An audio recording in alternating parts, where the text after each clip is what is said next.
Good afternoon all. In previous lecture we had learned about the regulation of the kidney function as well as the maturation point. Fine. Now one thing I want to discuss with you, the more important thing, actually it is given there in the 22nd chapter. Okay. Deficiency of ADH hormone.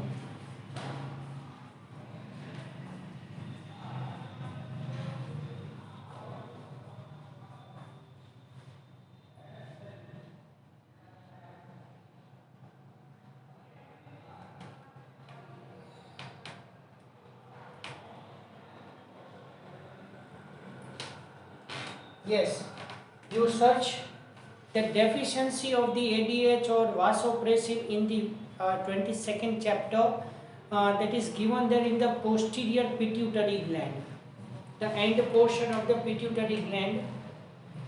If in the person ADH is absent, you know that normal function of ADH is to absorb water from terminal portion of the tubule. As a result, here what happened?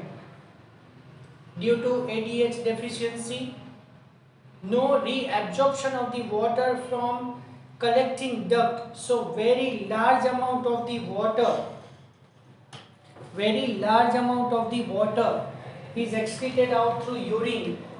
So here this disease is called as diabetes insipidus. This is known as insulin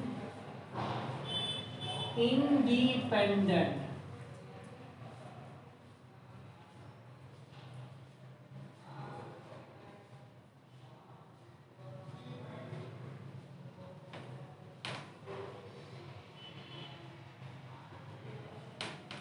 Yes, here this is also diabetes, but up to right now you think about that diabetes means the sugar is always high.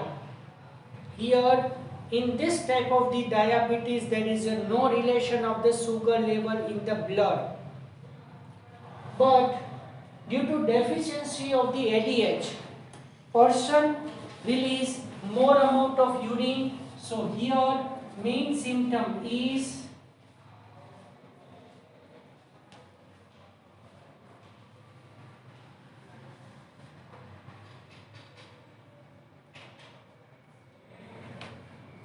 polyuria. We say that frequent urination,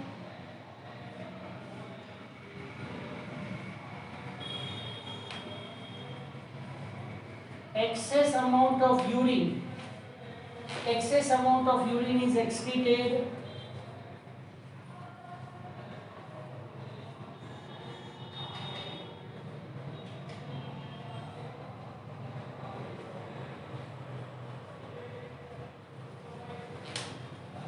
Yes, 5 to 6 liter urine per day it is excreted. Fine.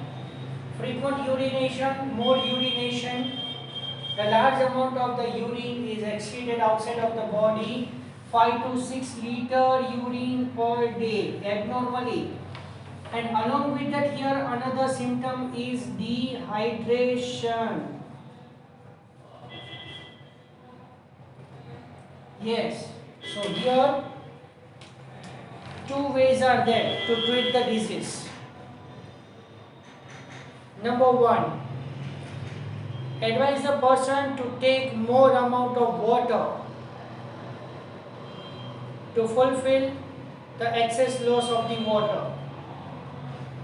And in diabetes mellitus, you give insulin as a hormone. Insulin is a hormone or insulin is a protein. Fine.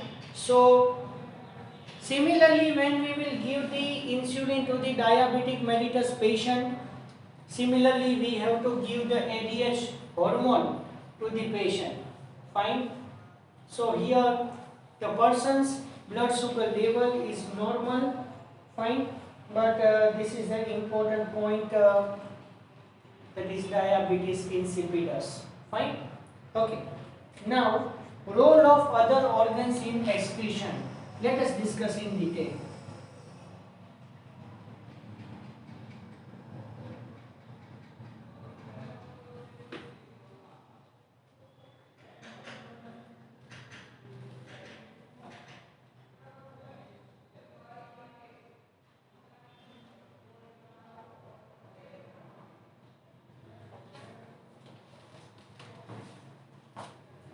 So, according to my side, the whole excretory system, the different parts, its function is over here. Apart from the kidney, okay, role of other excretory, other organs in excretion, we discussed in detail about the kidney. You know that GI tract, we release the feces or stool.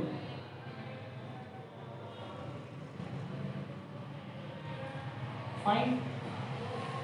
So we have totally discussed with kidney, then GI tract, in that feces are formed in the large intestine. So apart from the kidney and the GI tract, liver,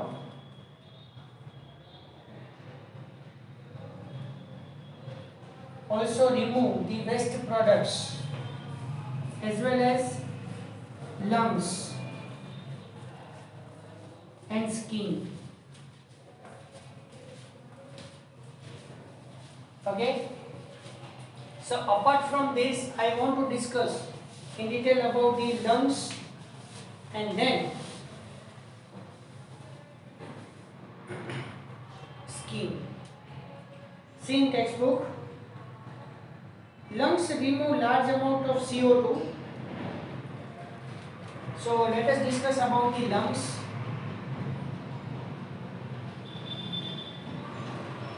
Lungs excrete large amount of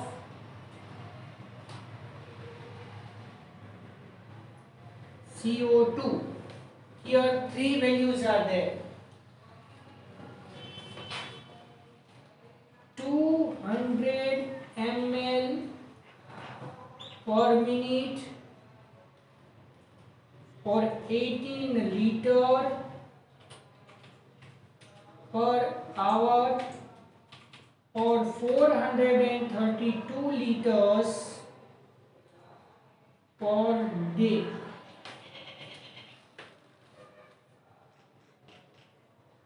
Okay,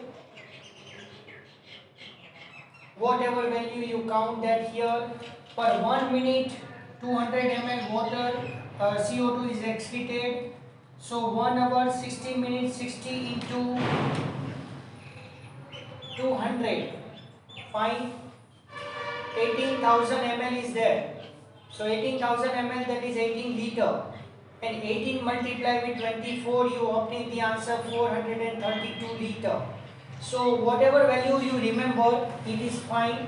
And along with that, and 400 ml water is removed in the vapor form per day by lungs. So we excrete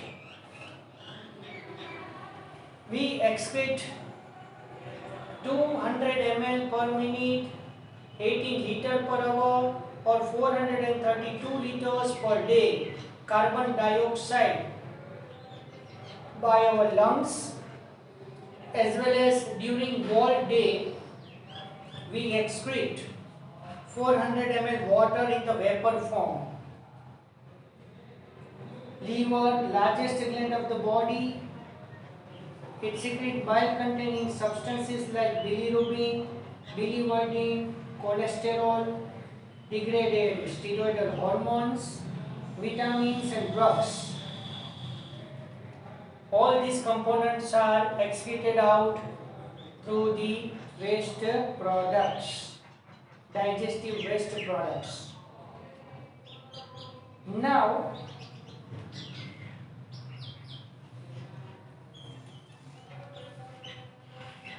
in skin,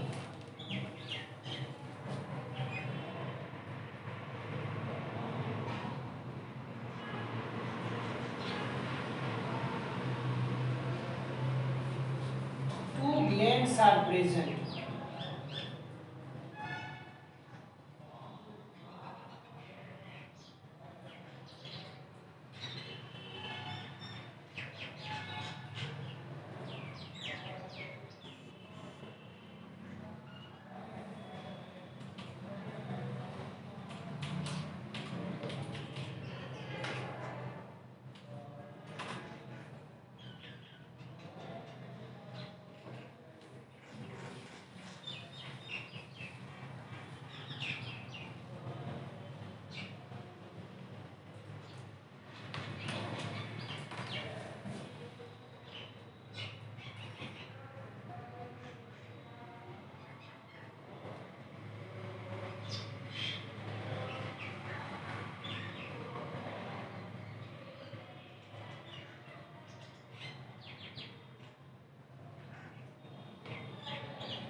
See, in skin we have two glands. The sweat gland. The sweat gland produces sweat. We say that perspiration. So perspiration occurs at high temperature outside as well as inside. Yes, that's why after fever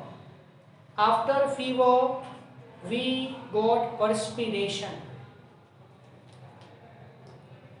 Fever is favorable in the body. To cause the fever, it's one type of the protective mechanism of our immunity power. So when our body temperature is high, we take the antipyretic drugs. Yes, pyrexia, that is fever, high temperature. High temperature of the body, that is fever, that is known as pyrexia. And that's why we are taking antipyretic drugs. So after taking antipyretic drugs, after few minutes, we got perspiration. એટલે આપણે ક્યારેક એવું જોઈએ છે કે આપણને fever આવ્યા પછી થોડા ટાઈમ પછી બહુ જ પરસેવો થઈ જાય. This indicates that fever is diminished. Fine. So why perspiration occur? What is the main role of it? Perspiration makes our body cool. Fine. Perspiration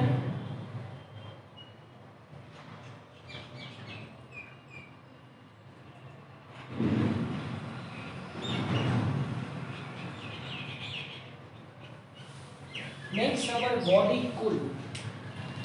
It protects our body against high temperature. So sweat produced by sweat gland, watery fluid containing NaCl, small amount of urea and lactic acid. Through primary function, the sweat is facilitate a cooling effect on the body surface. It also helps in removal of some the wastes mentioned above. Another gland is also known as sebaceous gland.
See, sebaceous gland is another gland.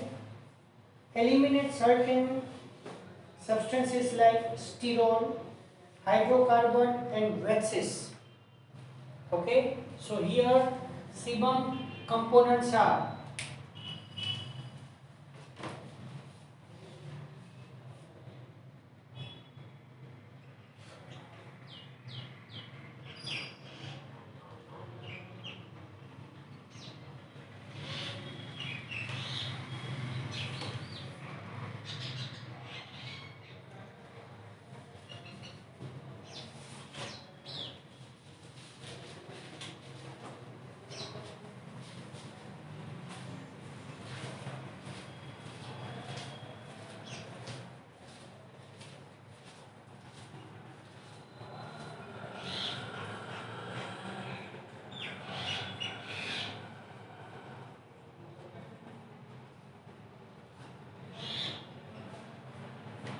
sterol, hydrocarbons, wax.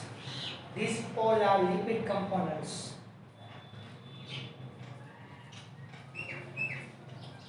Yes, in some animals' saliva, these toxic substances are also secreted. Yes, so some animals' saliva contains poisonous substances. Okay, so some toxic substances are also eliminated through sebum. Now, one thing you know that sebaceous gland is inactivated during winter season.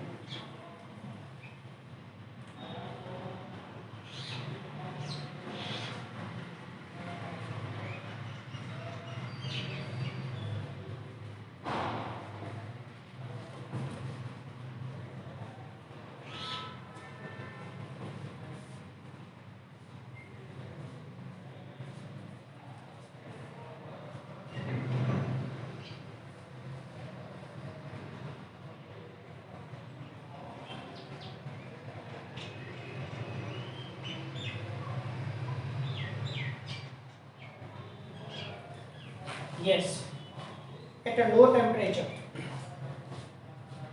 At low temperature, the sebaceous gland is inactivated. So sebum is not secreted. As a result, our skin is not waxy. Fine. That's why we have to apply the Vaseline over the skin during the winter season. So this is about the few extra points related to role of other organ in excretion. So these are very important points. Now let us discuss with disorders of the excretory system.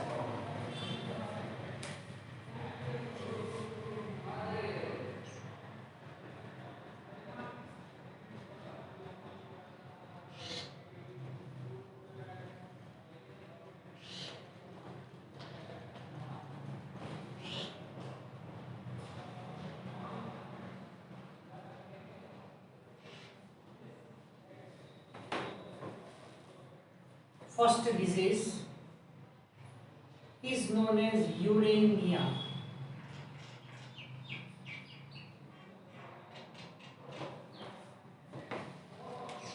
First disease is known as uremia. Here what happened? Excess amount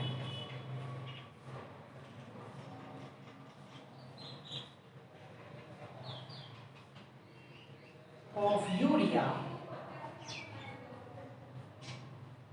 present in blood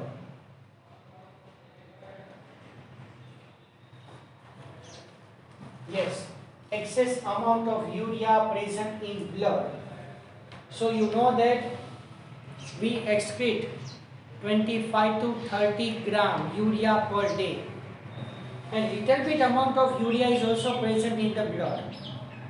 But if excess amount of urea is present in the blood, that condition is known as uremia. Here what happened?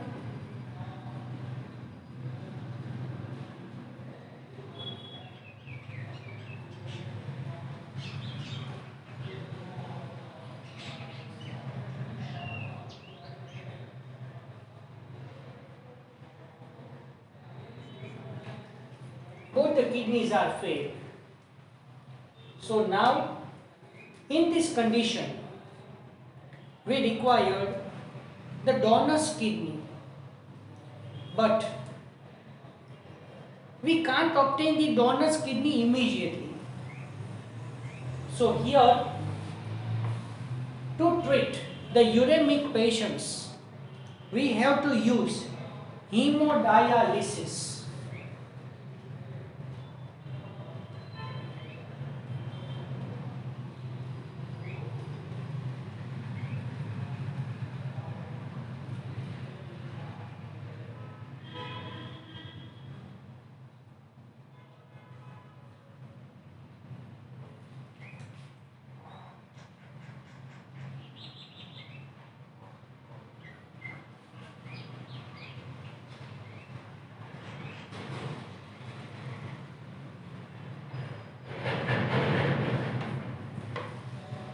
To treat the patient, yes.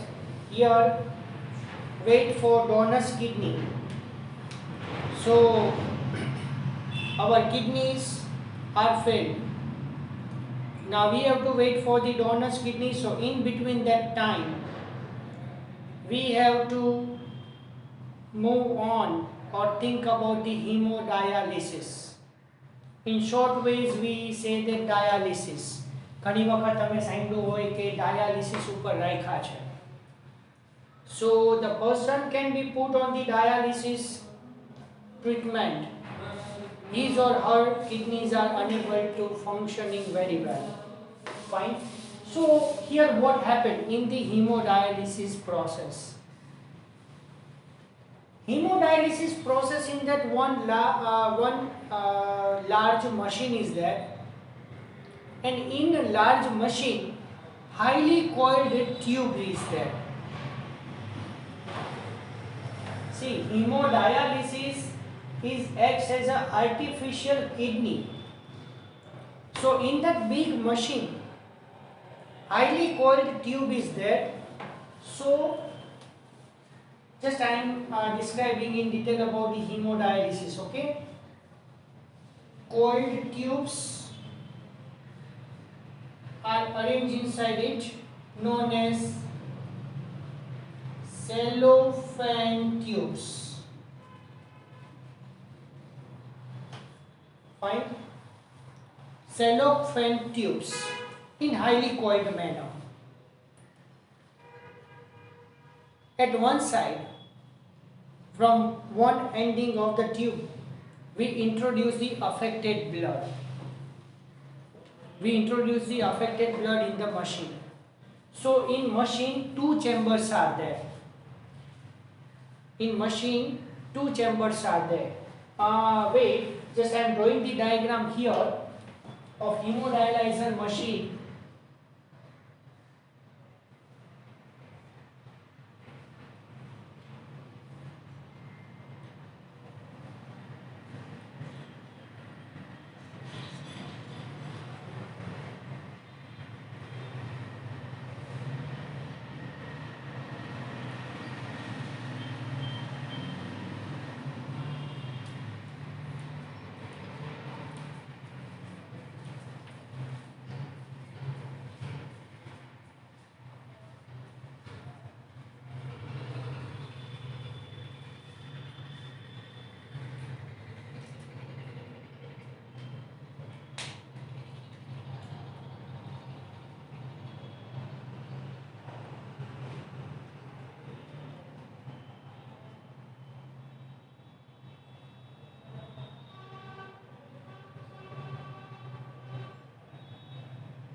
big machine is there, highly coiled tube. This is known as cellophane tube.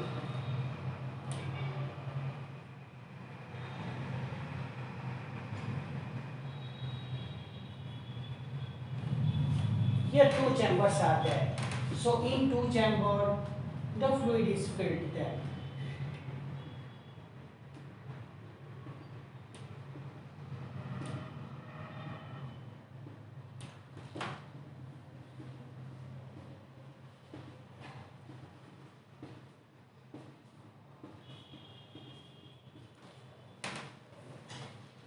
And in this chamber, hemodialyzer fluid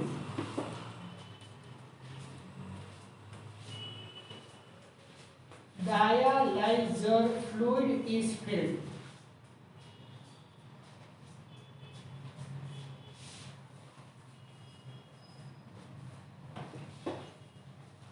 But here in this chamber, dialyzer fluid consists in no urea.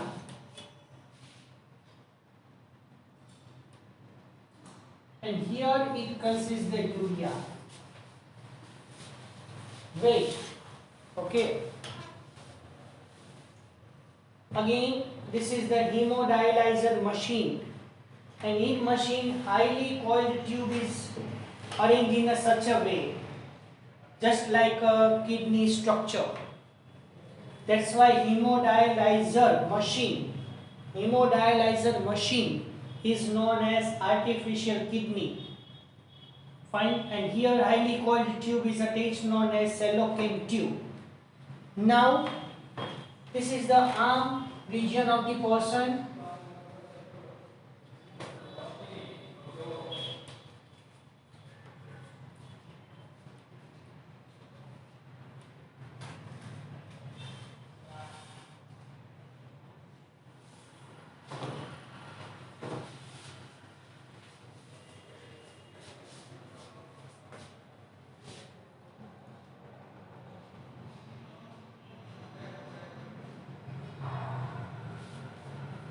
Now here in the arm region, see, one artery is there and one vein is there.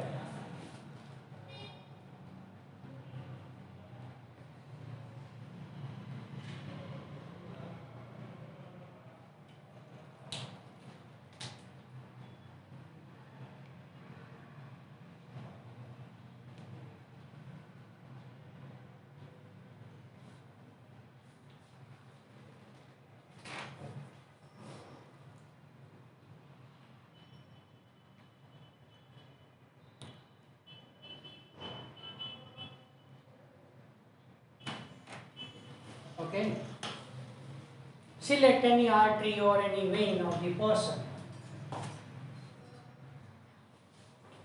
So now in hemodialysis, we select any part of the body, one artery and vein.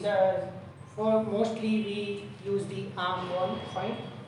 Now insert the needle in the artery of the affected person.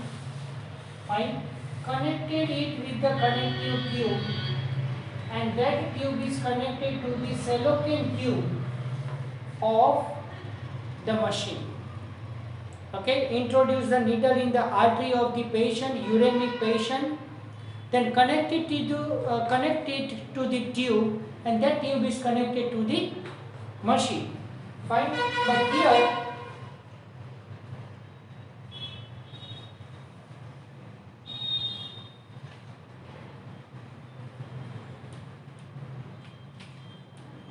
pressure pump is required there.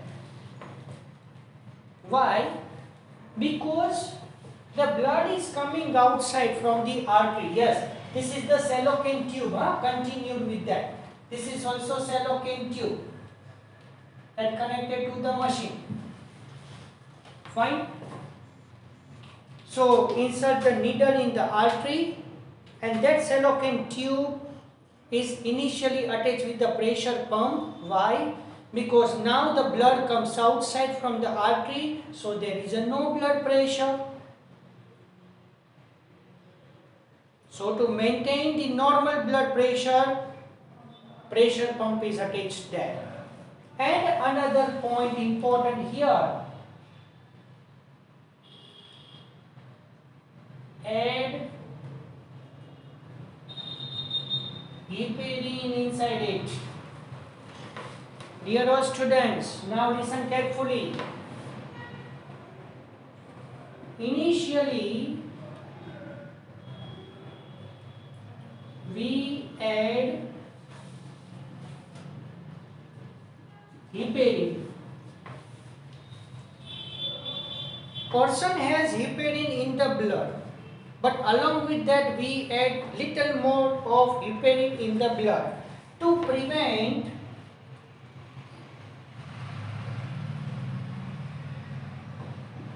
blood clotting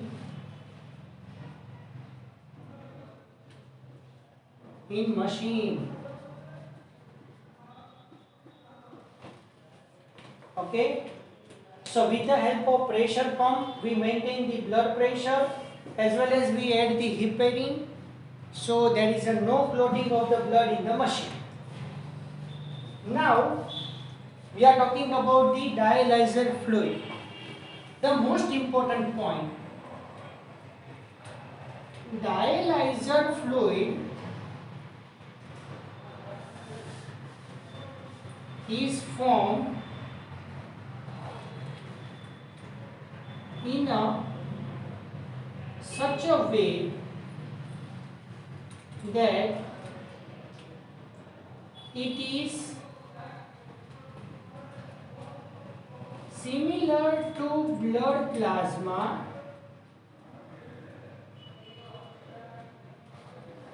but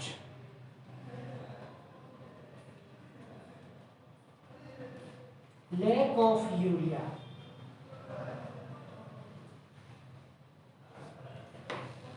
Whoever patient is there, male or female, you know that in male 5 to 6 liter blood is there, in female 4 to 5 liter blood is there. We have to form the same constituent, same amount of the hemodialyzer fluid of just according to the patient. We have to form the dialyzer fluid in such a way. We have to fluid the dialyzer fluid in such a way that it is similar to the blood plasma of the patient, exactly similar to it, but no urea. You think about it. Urea is now removed outside of the blood through diffusion. That's why, see, gradually the blood is entered inside the machine. Gradually the urea, lack of urea, dialyzer fluid is now inserted into the machine. Cellocaine tube consists small pores, very small pores, and through these pores the urea present in the patient's blood can coming in contact with the dialyzer fluid. Dear all students, actually dialyzer fluid is nothing but, if you consider that this cellophane tube is renal tubule, right? So dialyzer fluid is medullary fluid, acts as a medullary fluid. So affected patient's blood and dialyzer fluid coming in contact with it, urea comes out of the patient's blood in the dialyzer fluid, and that urea containing dialyzer fluid is gradually collected in the other chamber. Gradually blood enter inside it, gradually dialyzer fluid is added in it, urea comes outside from the patient's blood, and that affected used dialyzer fluid is collected into the other chamber. Now gradually in this way the blood is purified, and then blood is now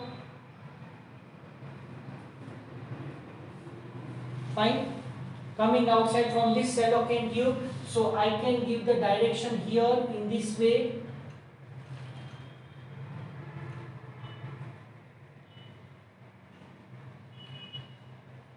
The blood move in this direction,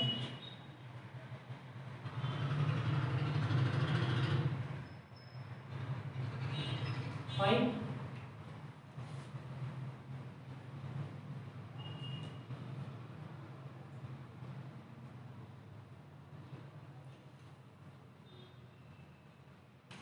In this way the direction is there.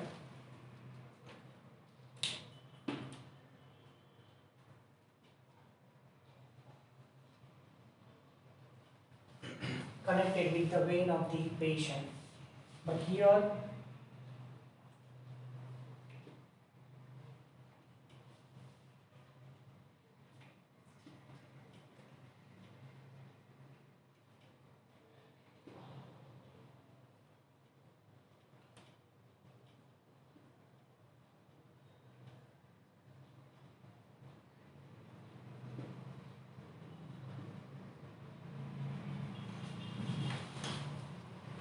when blood comes out, we have to add anti-heparin inside it.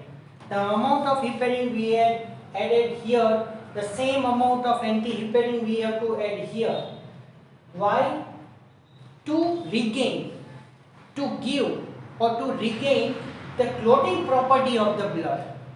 Blood regain its clotting property. Okay, and then introduce into the patient's vein. So in this way, per 1 week, remember, per 1 week, minimum 2 to 3 times dialysis can be performed. Patients take the dialysis process for 2 to 3 times per week, and each dialysis process required 5 to 6 hours. Okay, so this is about the uremia. And the last line, this method is boon, मतलब एक वरदान है for thousands of uremic patients all over the world. Now, kidney transplantation is ultimate method in the correction of the acute renal failure. Due to any type of the bacterial infection, renal failure is there.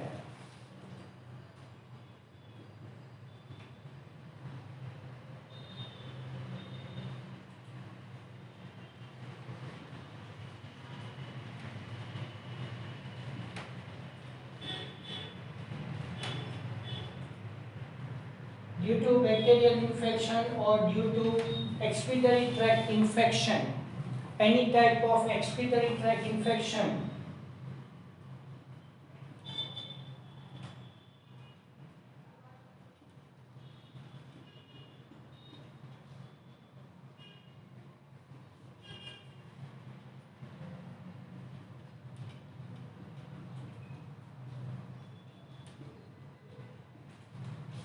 the part of the kidney or whole kidney is going to be failed. Fine. Then we have to search the donor's kidney. But if we know that our kidney is or are is failed, fine. So we have to immediately think about the dialysis. Or we have to start the dialysis as early as possible. We have to search the donor's kidney, but after proper tissue matching, we receive the donor's kidney. So before organ transplantation, tissue matching can be performed. Fine. So to prevent any type of complication after implantation. So after tissue matching, when we obtain the kidney, it cannot be rejected. Fine. So it cannot affect our immunity power. Renal calculi or renal stone.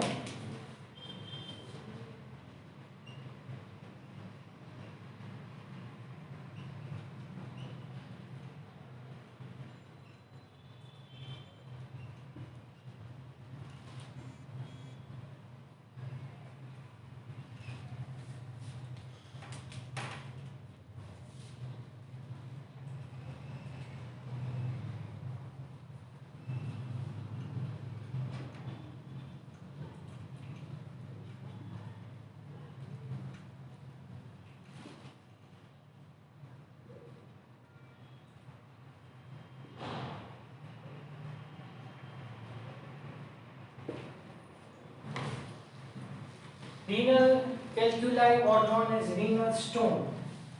The stone or insoluble mass of crystallized salts known as oxalate formed within the kidney. So if renal stone is there in the kidney, filtration is affected and the person feel the back pain. Person feel the back pain if renal stone is there. If stone is present in the ureter, much more heavier pain is felt. Fine. So with the help of the laparoscopic surgery, we remove the small stones without making the incision over the body. Laparoscope is directly introduced inside the kidney, and then ultrasound bombardment is there. As a result, the stone is ruptured and is converted into powdery form. Then we remove the particles from it. Okay. There are so many methods to remove the kidney stone. If small stone is there, by proper taking medicine, it is cured. And then last disease, glomerulonephritis, inflammation of the glomerulus of the kidney. So this is about the role of other organs and excretion and the disorders of the excretory system. So this chapter is over. Thank you very much to all.